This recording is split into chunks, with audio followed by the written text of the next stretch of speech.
Em nome do Pai, do Filho e do Espírito Santo. Amém. Amados irmãos e irmãs, sejam todos muito bem-vindos a este canal. Se inscreva no nosso canal, deixe o seu gostei e compartilhe essa homilia.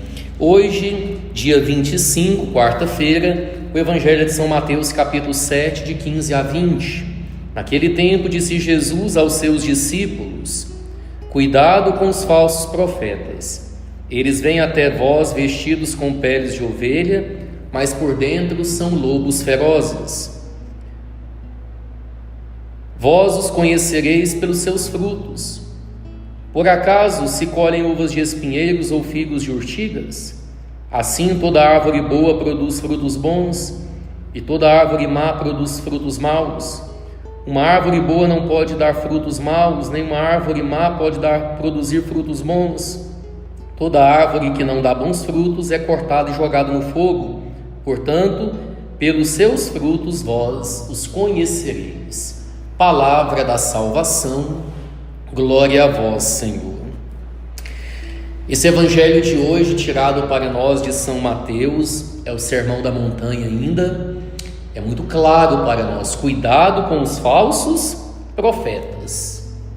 Eles vêm aí vestidos com peles de ovelha, mas por dentro são lobos ferozes. Cuidado com aqueles que usam do nome de Jesus de maneira indevida. Eu sempre digo, não é todo mundo que tem o nome de Jesus na boca que é pessoa boa. E vocês têm que ter muita sabedoria. Hoje nós estamos num mundo cheio de coisas erradas, de coisas falsas, inclusive de falsos profetas também. E vocês têm que ter a sabedoria para poder identificar quem é uma pessoa boa e quem é uma pessoa ruim. Não é porque está com a Bíblia na mão, não é porque fala de Jesus que é uma pessoa boa. Às vezes são pessoas que levam vocês, ao erro, a uma vida longe, distante de Deus, a uma vida torta. E a gente tem que ter muito cuidado, porque qual que é o critério que Jesus diz aqui? O profeta de Deus é aquele que vai produzir bons frutos e frutos de santidade. Eu vou dar um exemplo agora atual, esse fenômeno que a gente tem em todo o mundo, inclusive especial aqui no Brasil, que é do Frei Gilson. A gente vê tantas pessoas mudando de vida, voltando a rezar, voltando a se confessar, voltando a servir as suas paróquias e as suas comunidades, porque o profeta é bom, porque a árvore é boa e tem produzido bons frutos.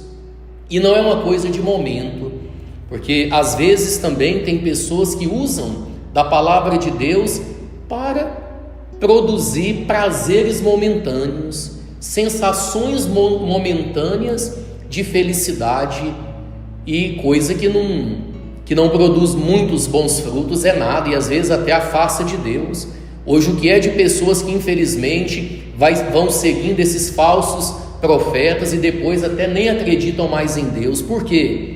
Porque no início ficou encantada, ficou entusiasmada, quer seguir a fala, a conversa dessa pessoa, mas depois, quando vai conhecendo a árvore, percebe que a árvore é ruim e os frutos também são ruins, e produz aí o distanciamento, o afastamento de Deus. E a gente não pode fazer isso. Nós temos que ir atrás de pessoas boas, de pessoas que produzem frutos bons, de pessoas que nos levam para mais perto de Deus, de pessoas que nos fazem rezar, que nos levam à conversão, de pessoas que nos levam a obedecer e a viver a vontade de Deus, a pessoas que verdadeiramente têm uma vida de intimidade com o Senhor e não é apenas por fora. Cuidado com pessoas que têm apenas uma vestimenta, um ornamento religioso, mas o coração é ruim. Como diz aqui o Evangelho, são vestidos com pele de ovelhas, mas são lobos ferozes, que quando você menos esperar, poderá te fazer o mal, te afastar de Deus e te prejudicar. Então a gente tem que ter a sensatez, a sabedoria e pedir a Deus: Senhor, me faça conhecer a árvore, para ver se essa árvore é boa. Me dê a sabedoria e o discernimento para conhecer a raiz dessa árvore, o tronco dessa árvore, para ver se a árvore é boa, porque se a árvore for ruim, o que nós devemos fazer é nos afastar, porque os frutos serão terríveis. Peçamos a Deus a graça de vivermos essa vida de santidade. Que Deus abençoe você e sua vida. Em nome do Pai, do Filho e do Espírito Santo. Amém. E até amanhã, se Deus quiser.